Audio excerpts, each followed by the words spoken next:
Hoy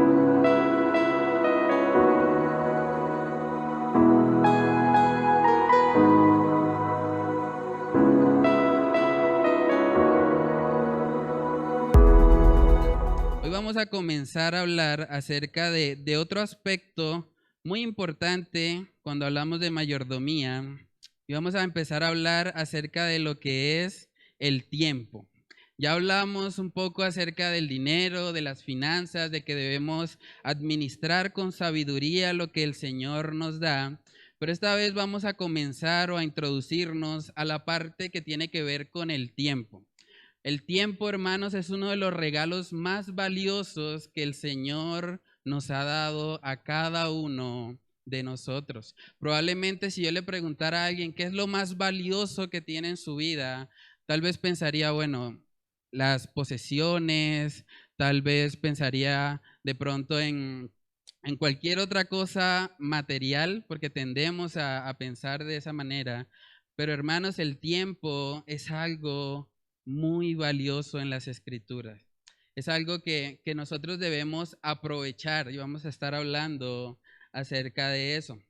Para comenzar con esta serie vamos a abrir nuestras Biblias en Efesios capítulo 5. Efesios capítulo 5 y vamos a mirar los versículos del 15 al 17.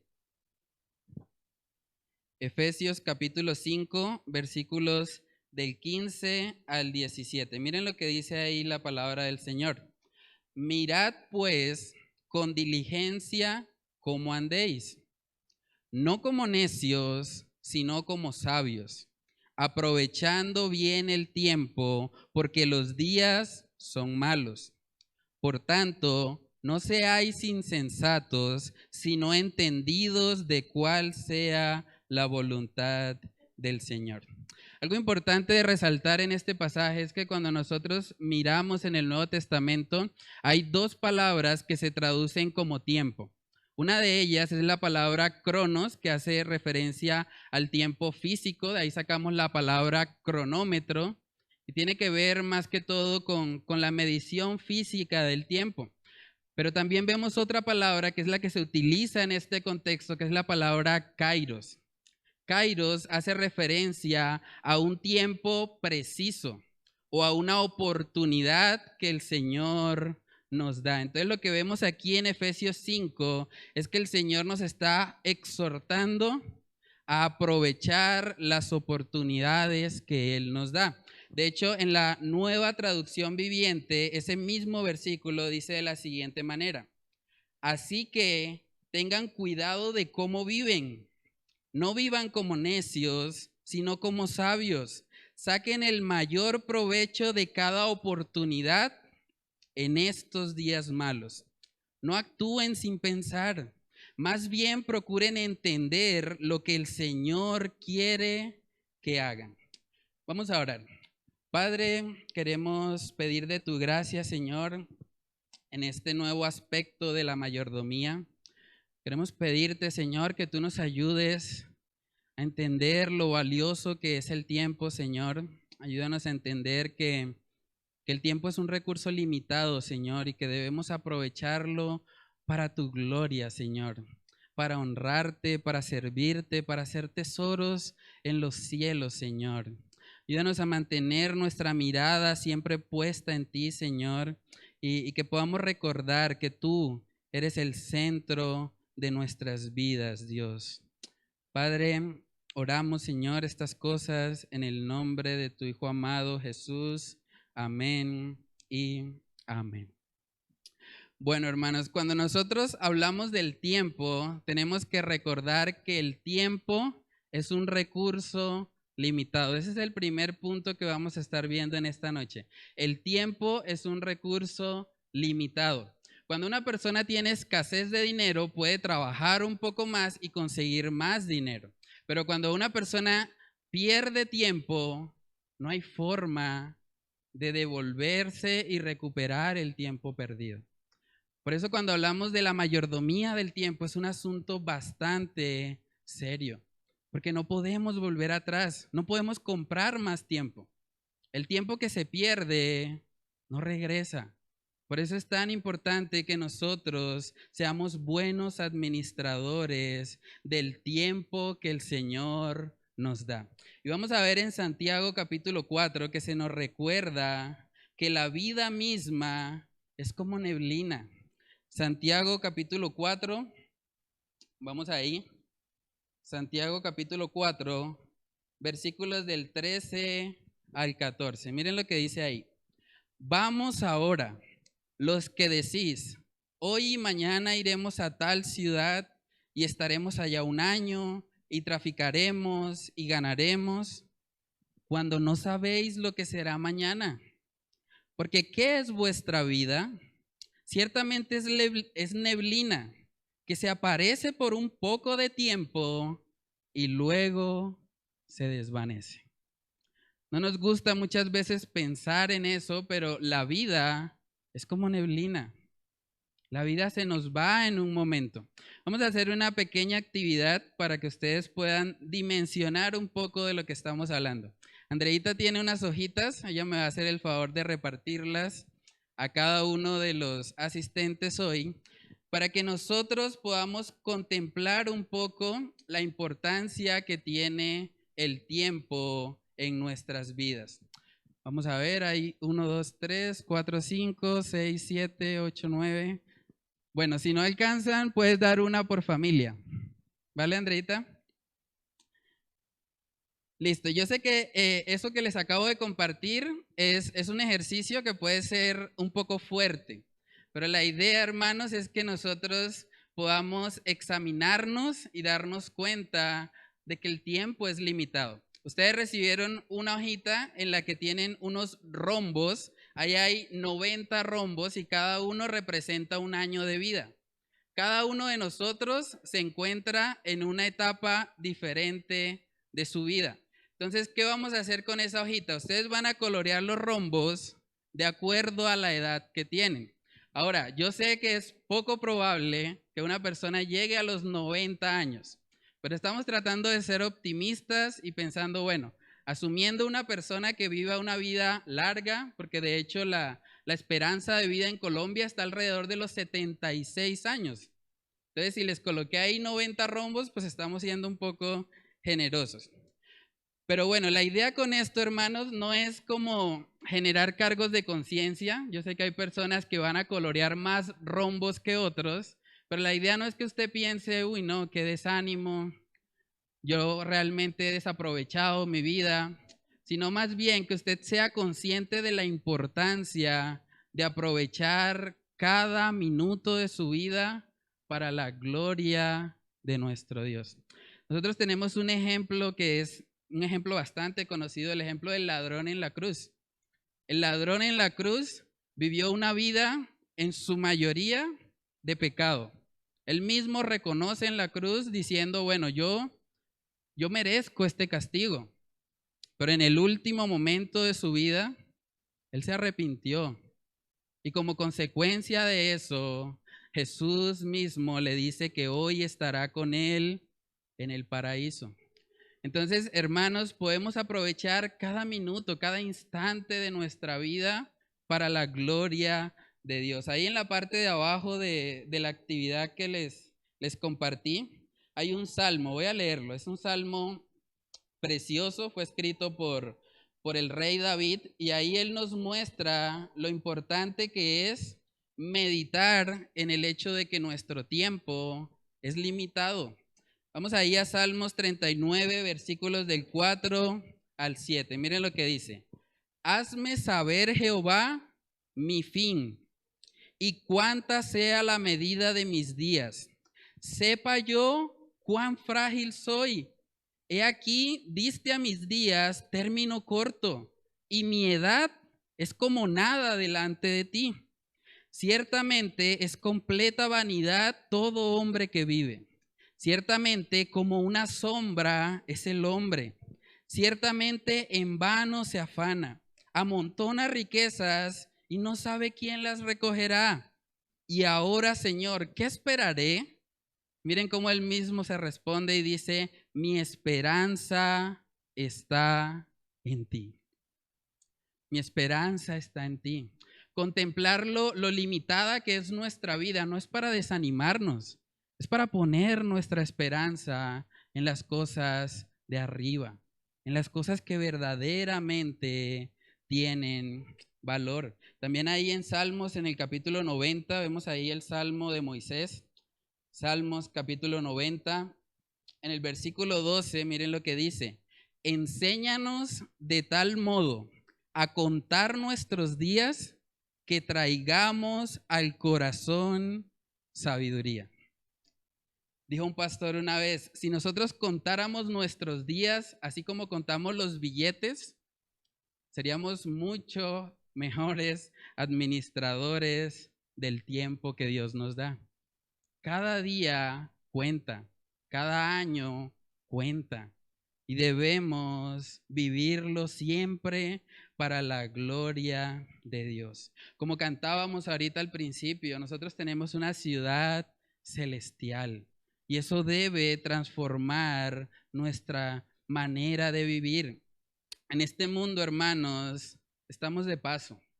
Estamos de paso en este mundo. Tratar de aferrarnos a las cosas materiales o tratar de aferrarnos a metas netamente terrenales es sinceramente perder el tiempo. Porque si no tiene una trascendencia en la eternidad, todo se va a quedar acá. Eso es lo que animaba a los llamados héroes de la fe, aunque el único héroe es Cristo. Pero vamos a Hebreos capítulo 11 para ver cómo estos hombres, ahí vemos una lista de varios hombres que hicieron grandes cosas para el Señor, que fueron grandemente usados por Él. Y miren lo que dice en Hebreos capítulo 11, versículos del 13 al 16. Dice ahí, conforme a la fe, murieron todos estos sin haber recibido lo prometido, sino mirándolo de lejos y creyéndolo y saludándolo y confesando que eran extranjeros y peregrinos sobre la tierra. Porque los que esto dicen claramente dan a entender que buscan una patria. Pues si hubiesen estado pensando en aquella de donde salieron, ciertamente tenían tiempo de volver, pero anhelaban una mejor. Esto es celestial, por lo cual Dios no se avergüenza de llamarse Dios de ellos, porque les ha preparado una ciudad. Estos hombres anhelaban la ciudad celestial, anhelaban la presencia de Dios. Por eso ellos no tenían problema en sufrir vituperio, en sufrir de pronto persecución, porque ellos sabían que había un galardón en los cielos y eso les motivaba. Hermanos, entre más enfocados estemos nosotros en las cosas eternas, vamos a ser creyentes más impactantes para este mundo temporal. Usted puede ver la vida de los diferentes misioneros, de los que han sido mártires, de los que han derramado su sangre por el mensaje del evangelio. Y una característica común que tienen ellos es que tenían la mirada en las cosas de arriba. ¿Qué pasó cuando Esteban fue apedreado? Esteban estaba contemplando a Cristo. Él no estaba pensando en que me estoy muriendo y estoy perdiendo mi vida. No. Por eso él pudo morir gozoso. Gozoso porque su mirada estaba puesta en las cosas celestiales. Hay un apologista, él se llama C.S. Lewis, y él dijo la siguiente frase. Si leemos la historia, veremos que los cristianos que más hicieron por el mundo presente fueron precisamente los que más se ocuparon del venidero. Mientras nuestra mirada esté puesta en las cosas de arriba, en lo que viene, en la ciudad celestial, vamos a poder ser creyentes más influyentes en este mundo. Porque no vamos a estar aferrados a tantas cosas materiales o a tantas cosas terrenales que a veces desvían nuestra atención. Por eso es que la persecución de alguna manera siempre aviva a la iglesia. Porque la persecución lo que hace es que la iglesia deje de poner la mirada en las cosas horizontales y que ponga la mirada en las cosas de arriba. Entonces, hermanos, a manera de reflexión debemos preguntarnos, ¿reconocemos el tiempo como un recurso limitado? Porque nadie va a tener tiempo de forma infinita hasta que lleguemos a la presencia de nuestro Señor. ¿Reconoces el tiempo como un recurso limitado en tu vida que debes aprovechar al máximo? Esa es la exhortación de Efesios capítulo 5. No debemos andar como necios, sino como sabios. ¿Y cómo vive un sabio? Aprovechando bien el tiempo, aprovechando las oportunidades que el Señor nos da. También debemos preguntarnos, ¿somos conscientes del carácter temporal de la vida y la necesidad que tenemos de vivir cada minuto para la gloria de Dios? Podemos decir como el salmista, enséñanos a contar nuestros días. La hojita que yo les pasé está por año, pero deberíamos poder contar incluso nuestros días. Señor, enséñame a entender que soy limitado y que debo aprovechar mi vida para tu gloria. Ayúdame a no estar enredado con cosas de este mundo, con cosas que no tienen un valor eterno, sino más bien a estar enfocado en ti. Hermanos, debemos entender que el tiempo es un regalo hermoso de parte de Dios y al igual que el dinero, la forma como usamos el tiempo evidencia o refleja dónde está nuestro corazón. Hablábamos de que el dinero, o la forma como lo manejábamos, reflejaba nuestras prioridades. Es lo mismo con el tiempo. La forma como usted maneja su tiempo, la forma como usted administra ese recurso tan valioso, también demuestra dónde está su corazón. Pero vamos a ver, hermanos, que para poder hacer un buen uso del tiempo se requiere de diligencia. Para hacer un buen uso del tiempo se requiere de diligencia. Ese es el segundo punto en esta noche. Nótese que en Efesios capítulo 5, que es el texto base que estamos utilizando para la enseñanza de hoy, empieza diciendo, mirad pues con diligencia, o sea, requiere esfuerzo. Yo les confieso que eso es algo con lo que yo lucho mucho.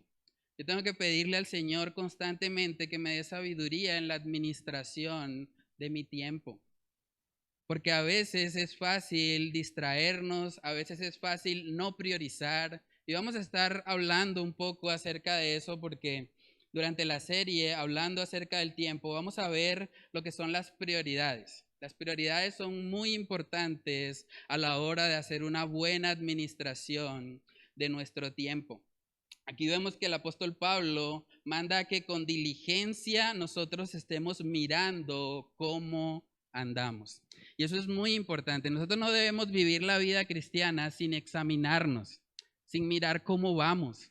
Constantemente nosotros debemos analizarnos a ver si lo que estamos haciendo realmente es algo que glorifica a nuestro Señor. Es importante también aclarar que cuando hablamos de hacerlo con diligencia no significa que vamos a estar siempre ocupados, porque a veces también hemos creído la mentira que entre más ocupado yo estoy, entre más llena tengo mi agenda, entonces quiere decir que estoy aprovechando bien el tiempo. Pero no necesariamente es así. Vamos a ver un ejemplo en Lucas capítulo 12 de una persona que era muy esforzada en su trabajo, pero que a pesar de eso, el Señor le llama necio. Lucas capítulo 12, versículos del 16 en adelante, dice ahí, también les refirió una parábola diciendo, la heredad de un hombre rico había producido mucho, y él pensaba dentro de sí diciendo, ¿qué haré? Porque no tengo dónde guardar mis frutos. Y dijo, esto haré. Derribaré mis graneros y los edificaré mayores, y allí guardaré todos mis frutos y mis bienes. Y diré a mi alma, alma, muchos bienes tienes guardados para muchos años. Repósate, come, bebe, regocíjate. Pero Dios le dijo, necio. Esta noche vienen a pedirte tu alma y lo que has provisto, ¿de quién será? Así es el que hace para sí tesoro y no es rico para con Dios. Aquí vemos un hombre diligente en sus finanzas, parecía que le estaba yendo bien en sus negocios, pero el Señor mismo lo exhorta y le dice, necio, necio, porque si estás ocupado todo el tiempo trabajando para cosas terrenales y vienen a pedirte tu alma, ¿de qué sirve todo eso? No tiene valor en términos de las cosas eternas. Por eso dice que así es el que hace para sí tesoro y no es rico para con Dios. Hermanos, la única forma en la que nosotros vamos a poder aprovechar bien el tiempo es permitiendo que la palabra de Dios gobierne cada área de nuestras vidas. Es imposible poder aprovechar bien el tiempo, aprovechar bien el kairos, las oportunidades que el Señor nos coloca, si nosotros no conocemos las Escrituras. Es completamente imposible. De hecho, ahí en Efesios 5, en el versículo 17, miren cómo relaciona el apóstol Pablo esto. Él dice, por tanto, no seáis insensatos, sino entendidos de cuál sea la buena voluntad del Señor. Así se ve una persona sabia, una persona que está caminando con el Señor, que está aprovechando bien el tiempo. Es una persona que es entendida de cuál es la voluntad del Señor. Nosotros vivimos en un mundo donde nos dicen que la persona más exitosa es la persona que alcanza más bienes materiales. Vivimos en una sociedad así. Pero a la luz de la palabra de Dios, hermanos, la persona más exitosa es aquella que cumple con la voluntad de Dios en su vida. Por eso nosotros tenemos que aprender a ser contraculturales en eso. Tenemos que aprender a mostrarle al mundo que nuestra esperanza no está acá. Nuestra esperanza está en los cielos. Sabemos que tenemos una morada que nos espera con nuestro Señor y Salvador. Dice la palabra en Romanos capítulo 12, versículo 1. Así que, hermanos, os ruego por las misericordias de Dios que presentéis vuestros cuerpos en sacrificio vivo, santo, agradable a Dios, que es vuestro culto racional. Y miren lo que dice el 2. No os conforméis a este siglo, sino transformaos por medio de la renovación de vuestro entendimiento para que comprobéis cuál sea la buena voluntad de Dios, agradable y perfecta.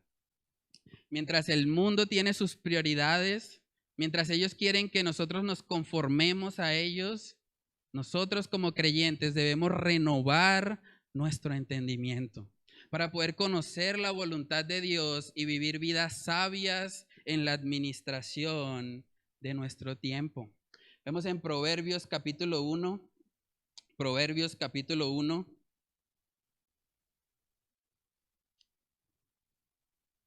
Proverbios capítulo 1, versículo 7, ahí vemos la característica de una persona sabia. Proverbios 1, versículo 7 dice, el principio de la sabiduría es el temor de Jehová.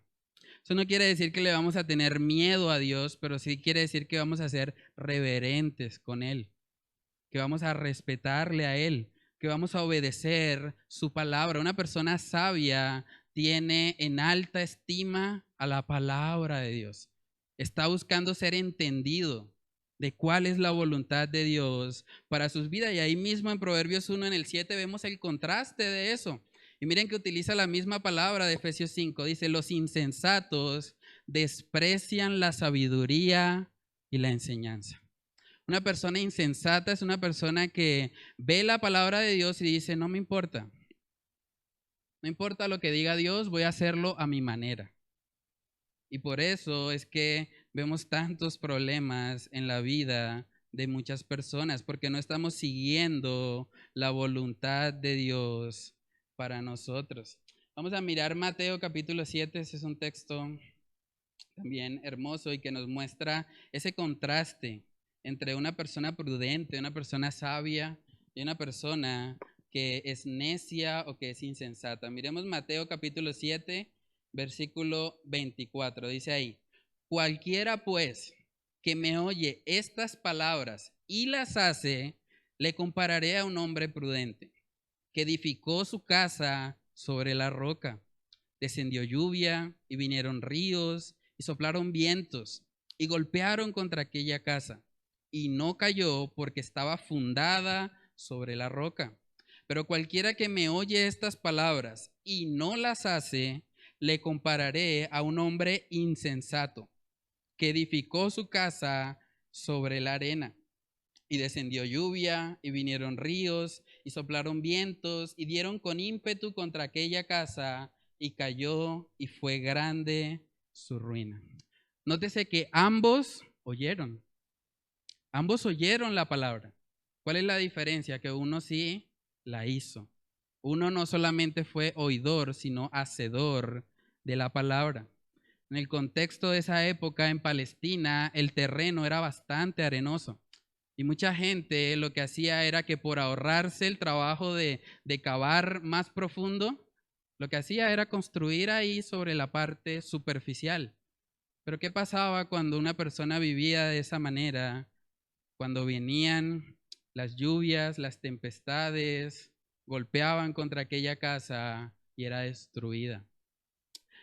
Hermanos, de la misma manera nosotros debemos cimentarnos en la palabra de Dios para poder aprovechar bien el tiempo, para poder ser personas sabias y no personas insensatas. Entonces preguntémonos, ¿qué parámetros tenemos nosotros a la hora de administrar nuestro tiempo? ¿En base a qué decidimos lo que vamos a hacer mañana, por ejemplo? ¿En qué medita usted para hacer su horario? Cuando hablábamos del dinero, hablábamos de la importancia del presupuesto. Cuando hablamos del tiempo, es muy importante definir un horario.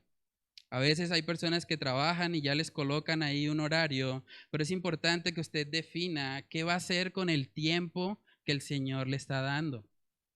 También debemos preguntarnos, ¿consultamos a la palabra de Dios para tomar decisiones respecto a la forma en que administramos el tiempo o simplemente vivimos según nuestra propia prudencia?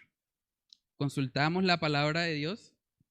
¿Nuestro matrimonio es un reflejo de la palabra de Dios? ¿La forma en que nosotros criamos a nuestros hijos está cimentada en la palabra de Dios?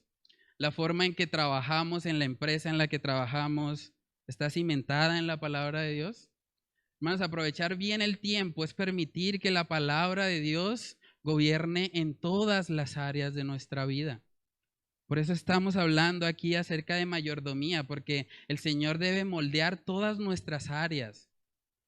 Todo debe ser por Él y para Él. También debemos preguntarnos, si alguien observara nuestro andar, en el texto de Efesios 5 dice, mirad pues cómo andáis, ¿sí? Pero si alguien externo mirara nuestra vida, ¿realmente podría decir que nosotros estamos guiados por la palabra de Dios? ¿O diría más bien que nos parecemos al mundo, que tenemos las mismas prioridades que el mundo? Porque como creyentes, hermanos, debemos marcar una diferencia en todo. Dice la palabra, si pues coméis o bebéis, hacedlo todo para la gloria de Dios. Hasta las cosas más sencillas, el creyente debe hacerlas para la gloria del Padre.